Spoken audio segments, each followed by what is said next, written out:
Hi friends, welcome back to my channel. ఈరోజు మీకు ఈ సీరియల్లో ఏం జరిగిందో తెలుసుకోవాలి అనుకుంటున్నారా? అయితే వెంటనే మనం సీరియల్లోకి వెళ్ళిపోదాం. ఇక పల్లవి మాట్లాడిన మాటలన్నీ విన్న కమల్ అయితే కోపంతో రగిలిపోతాడు. ఇంకా తనని తీసుకొచ్చి అందరి ముందు కూడా పల్లవి చేసిన కుట్రలన్నీ బయట పెడతాడు. ఇక పల్లవి ఫోన్లో మాట్లాడుతుందంతా రికార్డ్ చేసి ఇక అక్కడ ఉన్న అందరికీ కూడా చూపిస్తాడు. అమ్మా, ఇన్ని రోజులు మన కుటుంబంలో జరుగుతున్న ప్రతి గొడవకి కారణం ఇదిగో నా భార్య ఈ పల్లవినే అని చెప్పి ఇక కమల్ అయితే పల్లవి గురించి అన్ని నిజాలు బయట పెడతాడు. ఒక్కసారిగా పల్లవిని చూసిన పార్వతి కోపంతో రగిలిపోతుంది. ఏయ్, నిన్నే రోజు నేను ఒక కోడలిగా చూడలేదే, నా కన్న కూతురులా చూశాను. కానీ నువ్వు మాత్రం ఈ కుటుంబాన్ని మీద కక్ష కట్టావు, ఈ కుటుంబాన్ని ముక్కలు చేయాలని చూస్తున్నావు. ఎందుకే ఇదంతా?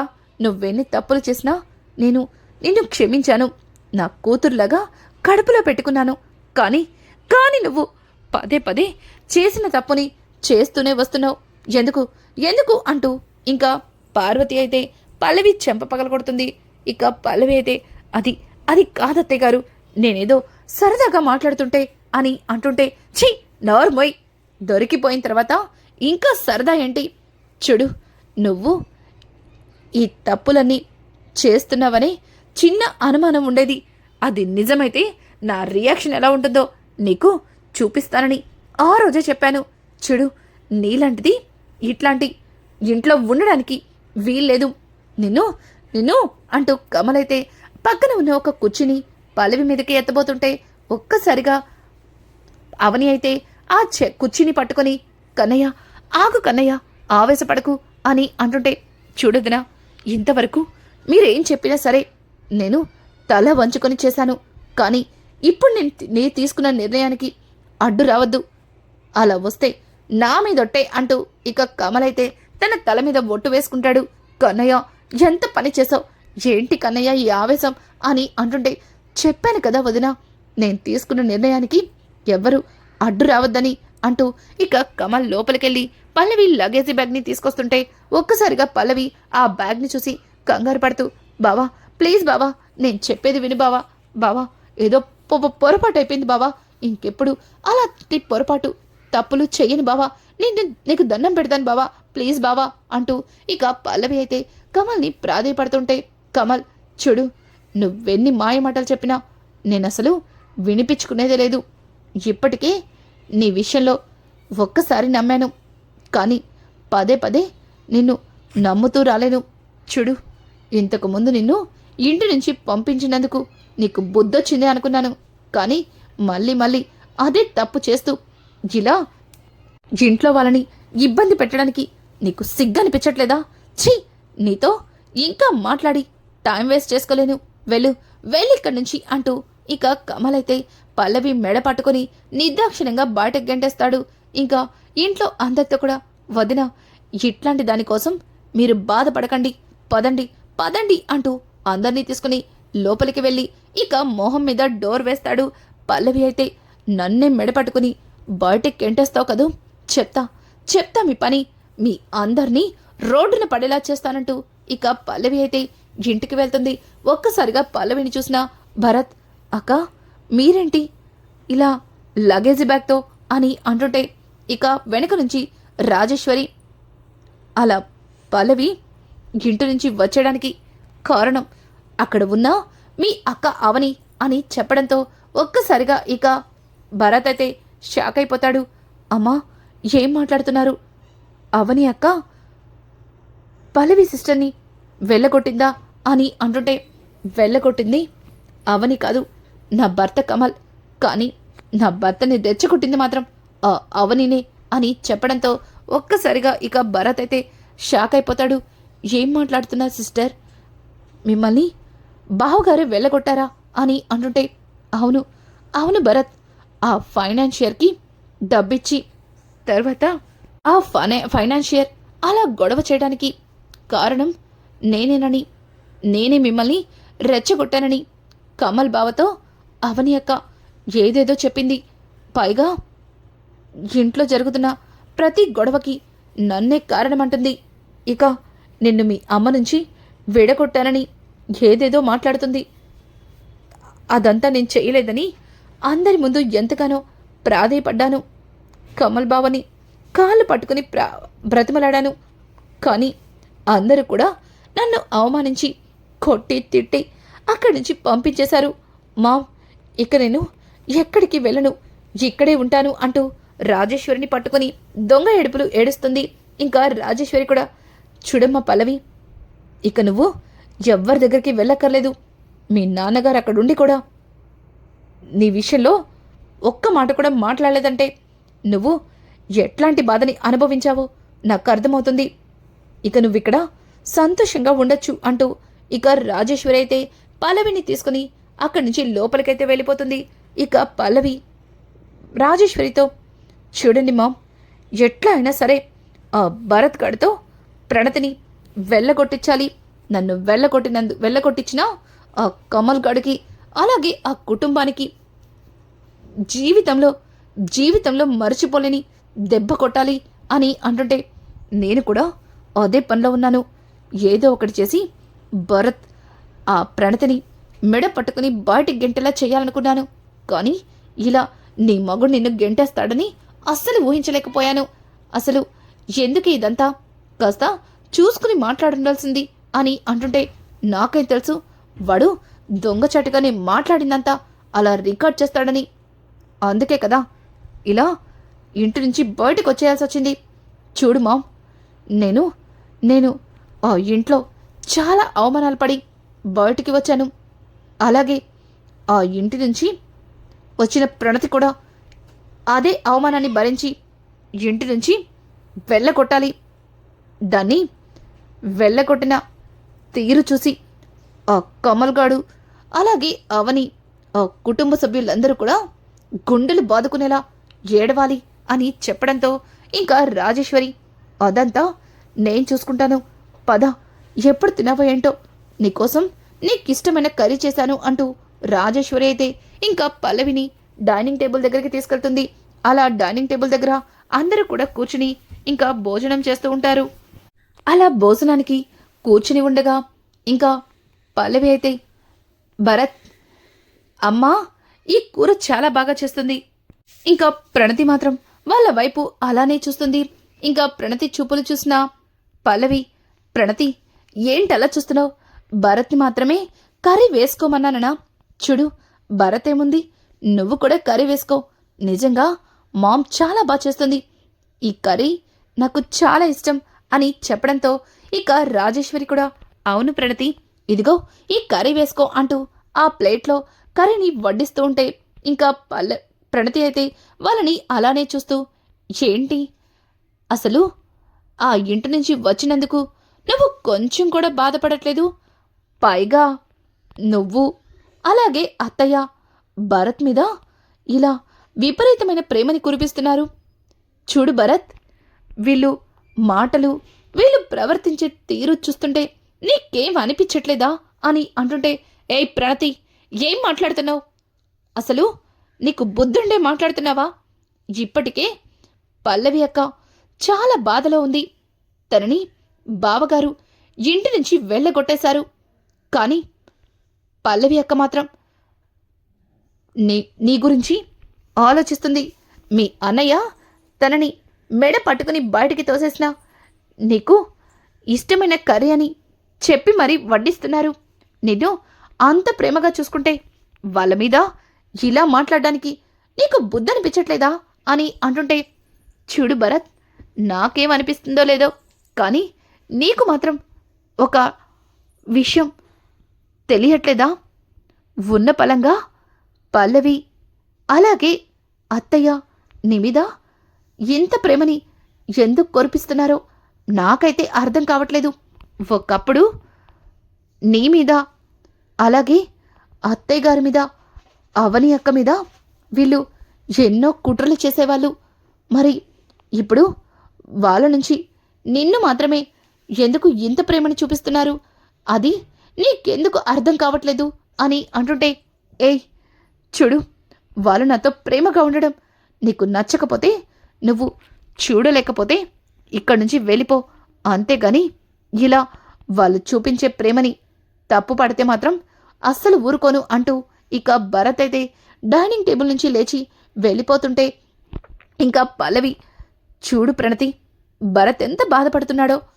ఏదైనా ఉంటే నా దగ్గర మాట్లాడు, కానీ అలా భరత్ దగ్గర మాట్లాడుకు. చూడు భరత్ భోంచేయకుండా ఎలా వెళ్ళిపోతున్నాడో. నా వల్లే మీ ఇద్దరి మధ్యలో గొడవలు జరుగుతున్నాయి. చూడండి మామ్, నేను ఇక్కడ ఉండడం ప్రణతికి నచ్చటం లేదనుకుంటా. నేను ఇక్కడి నుంచి ఏదైనా హాస్టల్కి వెళ్ళిపోతాను అని అంటుంటే ఇక భరత్ అయితే, ఎందుకక్క నువ్వు హాస్టల్కి వెళ్ళడమేంటి? చూడక్క, ఇది నీ ఇల్లు. నీ ఇంట్లో నువ్వున్నప్పుడు నిన్ను వద్దని చెప్పడానికి నువ్విక్కడికి వచ్చినందుకు వాళ్ళు ఫీల్ అవుతున్న వాళ్ళే ఇక్కడి నుంచి వెళ్ళిపోతారు అని అంటుంటే, భరత్ ఏం మాట్లాడుతున్నావు? నేనేం చెప్తున్నాను నువ్వేం అర్థం చేసుకుంటున్నావు? వీళ్ళు నీ మీద ఇంత ప్రేమని ఎందుకు చూపిస్తున్నారని అడిగాను. ఇంతకుముందు ఇదే రాజేశ్వరి అత్తయ్య నిన్ను నడి రోడ్డు మీద కారుతో యాక్సిడెంట్ చేయబోయింది. పైగా నీ గురించి, నువ్వు ఈ యాక్సిడెంట్ గురించి అడిగినప్పుడు నీలాంటి వాడు చచ్చినా నాకు పెద్ద వచ్చిన ఇబ్బంది ఏమీ లేదంటూ ఏదేదో మాట్లాడినా రాజేశ్వరి అత్తయ్య నీ మీద ఇంత ప్రేమని ఎందుకు చూపిస్తుందో నువ్వెందుకని అర్థం చేసుకోవట్లేదు అని అంటుంటే, ఏంటి ప్రణతి, నేను భరత్ మీద చూపించే ప్రేమ నీకు ఆశ్చర్యంగా అనిపిస్తుందా? ఇదంతా నిజమైన ప్రేమలా నీకు కనిపించట్లేదు కదా. చూడు, నేను భరత్ మీద ఇంత ప్రేమని ఎందుకు చూపిస్తున్నానో తెలుసా? భరత్ నా కన్న కొడుకు కాబట్టి అని చెప్పడంతో ఒక్కసారిగా భరత్ ఆశ్చర్యంగా ఇంకా రాజేశ్వరి వైపు చూస్తాడు. అలాగే ప్రణతి, పల్లవి, ఏంటి భరత్ మీ కన్న కొడుక అన్నట్టుగా వాళ్ళు కూడా ఇంకా రాజేశ్వరిని అడుగుతూ ఉంటే ఒక్కసారిగా రాజేశ్వరి, చూడు ప్రణతి, భరత్ మీ మావయ్యకి కన్న కొడుకు. మీ మావయ్య నా మెడలో తాలి కట్టిన నా భర్త. మరి ఆయనకి కొడుకైనప్పుడు భరత్ నాకు కూడా కొడుకే అవుతాడు కదా. చూడు, నా కడుపునే పుట్టనక్కర్లేదు, కానీ భరత్ మా రక్తం పంచుకొని పుట్టిన కొడుకు లాంటివాడే. నువ్వు అనవసరంగా లేనిపోని అనుమానాలు పెట్టి భరత్ మనసుని పాడు చేయకు అని చెప్పడంతో ఇక భరత్ నార్మల్ అవుతాడు. కానీ పల్లవి మాత్రం రాజేశ్వరి చూపించే ప్రేమను చూసి కాస్త షాక్ అవుతుంది. మామేంటి వీడి మీద ప్రేమన్నట్టు నటిస్తున్నాను అంటుంది. కానీ ఇక్కడ మామ్ మాట్లాడే తీరు, మామ్ చూపించే ప్రేమ చూస్తుంటే నాకెందుకో మామ్ భరత్ని నిజంగా తన కన్న కొడుకులాగే చూసుకుంటుందా అంటూ పల్లవి అయితే ఆశ్చర్యపోతుంది. ఇంకా రాజేశ్వరి అయితే, చూడు బేబీ, ప్రణతికి అనుమానం వచ్చింది, అందుకే అలా మాట్లాడాను. నువ్వు లేనిపోని ఆలోచనలు పెట్టుకోకు అంటూ ఇక రాజేశ్వరి అయితే పల్లవిని కూల్చేస్తుంది. ఇంకా అక్కడి నుంచి రాజేశ్వరి అయితే వెళ్ళిపోతుంది. ఇది ఇలా ఉండగా ఇంకా చక్రధర్ అయితే జరుగుతున్న అన్నింటికి కూడా చాలా బాధపడుతూ ఉంటాడు. ఇంతలో అవని, నాన్న, ఈరోజు మీరు చాలా బాధపడ్డారని నాకు అర్థమవుతుంది, కానీ కమల్ని నేను ఆపలేకపోయాను, పల్లవిని ఇక్కడి నుంచి వెళ్లకుండా నేను అడ్డుపడలేకపోయాను అని అంటుంటే ఇంకా చక్రధర్, నువ్వేం చేస్తావమ్మా? పల్లవి చేసిన తప్పుల వల్లే తనిలా ఈ రకంగా శిక్షని అనుభవించాల్సి వచ్చింది. పల్లవిని మొదటి నుంచి హెచ్చరిస్తూనే వచ్చాను, ఇదంతా వద్దు, నువ్వు కూడా మారిపో, ఖచ్చితంగా నిన్ను ఇంట్లో అందరూ అర్థం చేసుకుంటారని. కానీ నువ్వు తను మారవలసింది పోయి ఇంకా ఇంకా ఇలా ఏదో ఒక ఇబ్బందులు కలిగేలా చేస్తుంది అంటూ ఇంకా చక్రధర్ మాట్లాడుతూ ఉంటే ఆ మాటలకి అవని, నాన్న, పల్లవి ఇప్పుడు అక్కడికి వెళ్ళింది, పైగా భరత్ని ఇంకా తన మాటలతో రెచ్చగొట్టి ప్రణతికి ఏం అపాయం వచ్చేలా చేస్తుందని భయంగా ఉంది. భరత్ కూడా ఆవేశపరడు, పైగా పల్లవిని కొట్టి కమల్ ఇంటి నుంచి పంపించినందుకు తను కూడా తన చెల్లెల్ని అలాగే బాధ పెట్టాలని, ప్రణతిని కూడా అలాగే ఇబ్బంది పెట్టి ఏదైనా చేస్తాడేమోనని నాకు భయంగా ఉంది. ఇది ఎక్కడికి దారితీస్తుందో తెలియట్లేదు. ఎలా అయినా సరే పల్లవిని మళ్ళీ అక్కడి నుంచి తిరిగి ఇక్కడికి తీసుకొచ్చేలా చేయాలి అని అంటుంటే ఇక చక్రధర్ అయితే, చూడమ్మా అవని, ఏదైనా నువ్వే చెయ్యగలవు. నీ మాట తప్ప కమల్ ఎవ్వరి మాట వినడు అని చెప్పడంతో ఇక అవని అయితే కమల్ దగ్గరికి వెళ్తుంది. కన్నయ్య అని పిలవడంతో, ఏంటొదినా, నాతో ఏదైనా మాట్లాడాలా అని అడగడంతో, అది పల్లవి అని అంటుంటే ఒక్కసారిగా కమల్ కోపంగా పైకి లేచి, చూడండొదినా, మీరేం చెప్పినా వింటాను, కానీ ఆ దిక్కుమాలిందాని పేరు చెప్పింది మాత్రం అస్సలు ఊరుకోను. దాని పేరు వినిపిస్తుంటేనే చెవుల నుంచి రక్తం వచ్చేలా ఉంది. అట్లాంటి దాని గురించి మీరు నా దగ్గర మాట్లాడకండి అంటూ ఇక కమల్ వెళ్ళిపోతుంటే ఒక్కసారిగా అవని, కన్నయ్య, నేను చెప్పేది కాస్త విను అని అంటున్నా సరే వినిపించుకోకుండా వెళ్ళిపోతాడు. ఇంకా ఇంతలో పెద్దావిడైతే అక్కడికైతే వస్తుంది. అవని వైపు చూస్తుంది. అవని, బామ్మగారు, ఏదో ఒకటి చేసి మీరేనా కమల్తో పల్లవిని తీసుకురమ్మని చెప్పచ్చు కదా అని అంటుంటే, ఎన్ని ఆశాలే, పల్లవిని కమల్కి లేనిపోనివన్నీ చెప్పి తనకి వాడికి మధ్యలో దూరాన్ని ఏర్పరచావు. వాడు పల్లవిని ఇంటి నుంచి బయటకు గెంటేసేలా చేశావు. ఇప్పుడు ఏమీ ఎరగని నంగలాగా పల్లవిని తీసుకురమ్మని నాకు చెప్తున్నావా? నా మనవరాలు ఇంటి నుంచి వెళ్ళిపోవడానికి ఒక విధంగా నువ్వే కారణం అంటూ ఇక పెద్దావిడైతే అవనిని నిందిస్తూ ఉంటే ఇందులో పార్వతి, అత్తయ్య అని అనడంతో ఇంకా పార్వతి మాటలకి పెద్దావిడ సైలెంట్ అయిపోతుంది. ఏంటత్తయ్య, అంతా అవనినే చేసిందని ఇలా ఎలా మాట్లాడుతున్నారు? పల్లవి చేసిన కుట్రలన్నీ తెలిసిన తర్వాత కూడా ఇంకా మీరు అవనినే ఎలా నిందించాలనుకుంటున్నారు అంటూ ఇంకా పార్వతి మాట్లాడుతుంటే మీనాక్షి కూడా, అవునమ్మా, మీరు అవని గురించి ఇలా మాట్లాడడం ఏమీ బాగాలేదు. పల్లవి అన్ని తప్పులు చేసిన అవని తెలిసి కూడా పెద్ద మనసుతో తనని క్షమించింది. కానీ పల్లవి రాను తప్పుల మీద తప్పులు చేస్తూ ఇంట్లో అందరినీ ఇబ్బందుల పాలు చేసింది అని అంటుంటే, ఏయ్, నువ్వసలు మాట్లాడకు. నా కూతుర్ని అల్లుణ్ణి విడదీసిందానివి నువ్వు నాకు చెప్తున్నావా? అసలు మీ వల్లే ఈ కుటుంబం ఇట్లా తయారైంది. నువ్వేమో నా కూతురికి అల్లుని దూరం చేశావు. నీ కూతురు నా మనవరాలకి తన భర్తని దూరం చేసింది. ఇదంతా మీ వల్లే. ఛీ, మీలాంటి వాళ్ళతో నేను అస్సలు మాట్లాడను అంటూ పెద్దావిడైతే లోపలికి వెళ్ళిపోతుంది. ఒక్కసారిగా మీనాక్షి పెద్దావిడైన మాటలకి చాలా బాధపడుతుంది. ఇక అక్కడే ఉన్న పార్వతి అయితే, చూడవని, అత్తయ్య గారు తన మనవరాలి విషయంలో చాలా బాధపడుతుంది. అందుకే ఆ కోపంలో ఏదేదో మాట్లాడేసింది. అదేం నువ్వు మనసులో పెట్టుకోవద్దు అంటూ ఇంకా పార్వతి అయితే అవనికి అలాగే మీనాక్షికి నచ్చచెప్పి అక్కడి నుంచి వెళ్ళిపోతుంది.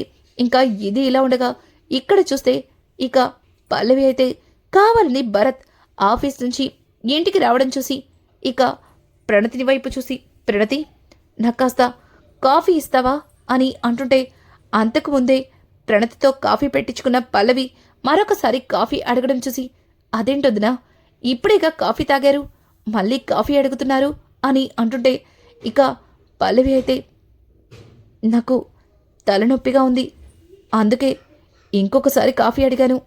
చేసివ్వడానికి ఇబ్బందిగా అనిపిస్తే పర్వాలేదు, నేనే పెట్టుకుంటాను అంటూ ఇక పల్లవి అయితే లేచి అక్కడి నుంచి కిచెన్లోకి వెళ్తుంది. ఒక్కసారిగా ఇదంతా చూసిన భరత్, ఏయ్, ఒక్కసారి కాఫీ ఇస్తే రెండోసారి కాఫీ ఇవ్వకూడదని ఏమైనా రూల్ ఉందా? రెండోసారి తను కాఫీ అడిగింది అంటే తనకి ఎంత ఇబ్బందిగా ఉందని అర్థం చేసుకోవాలి కదా. అయినా వాళ్ళింట్లో ఉంటూ వాళ్ళకే ఇలా ఎదురు చెప్తున్నావా? నువ్వు నేనున్నప్పుడే ఇట్లా మాట్లాడుతుంటే నేను లేనప్పుడు పల్లవి అక్కని ఎన్ని మాటలు అంటున్నావో అని చెప్పి భరత్ అయితే తన గదిలోకి వెళ్ళడంతో ఇక పల్లవి తను అనుకున్నట్టుగానే భరత్ ప్రణతిల మధ్యలో గొడవలు మొదలుపెట్టింది. ఇక ప్రణతి అలా బాధపడుతూ ఉండడం చూసి ఇక ప్రణతి దగ్గరకు వచ్చి, ప్రణతి, నువ్వేం బాధపడకు, భరత్కి నేను నచ్చ చెప్తాను అంటూ ఇక పల్లవి అయితే భరత్ దగ్గరికి వెళ్తుంది. భరత్, నువ్వలా ప్రణతితో మాట్లాడడం ఏమాత్రం బాగాలేదు అని అంటుంటే, మరి ఇంకేం మాట్లాడాలక్క? నువ్వు తలనొప్పిగా ఉందని కాఫీ అడిగావు. అయినా తనేమన్నా తన పుట్టింటి నుంచి తీసుకొచ్చి నీకు ఇస్తుందా? నీకు జస్ట్ కాఫీ కలిపి ఇవ్వడానికి అలా మాట్లాడడం నాకు అస్సలు నచ్చలేదు అని అంటుంటే, చూడు భరత్, ఇప్పటికే నేను అక్కడి నుంచి చాలా బాధపడుతూ వచ్చాను. మళ్ళీ ఇక్కడ మీరు ఇలా గొడవలు పడుతుంటే అది చూస్తూ తట్టుకోలేను. ప్రణతి చిన్నది, తను అలాగే ఉంటుంది. ఉదయం డైనింగ్ టేబుల్ దగ్గర కూడా కర్రీ విషయంలో గొడవ పడింది. అలాగే నువ్వు వెళ్ళిన తర్వాత నేను ఊరికే ఖాళీగా కూర్చుంటున్నానని ఇంట్లో పనులు చేయమంటుంది. తను చేస్తున్న పనులకి నాకు ఏం చెప్పాలో కూడా అర్థం కావట్లేదు. నువ్వు ఇదంతా ఏమీ మనసులో పెట్టుకోకు అంటూ ఇక పల్లవి అయితే భరత్ని రెచ్చగొట్టి అక్కడి నుంచి వెళ్ళిపోతుంది. ఇక భరత్ పల్లవి చెప్పిన మాటలు విని నిజంగానే ప్రణతిని టార్చర్ చేయడం మొదలు పెడతాడా? అలాగే అవని ఇక పల్లవిని తిరిగి మళ్ళీ ఇంటికి తీసుకురావడానికి, అలాగే పల్లవికి బుద్ధి చెప్పడానికి ఏ రకంగా ప్లాన్ చేయబోతుంది? ఇట్లాంటి లేటెస్ట్ ఎపిసోడ్స్ మీకు మరిన్ని కావాలి అనుకుంటే మా ఛానల్ని సబ్స్క్రైబ్ చేసుకోవడం మాత్రం మర్చిపోకండి. Thanks for watching. Hi friends, welcome back to my channel.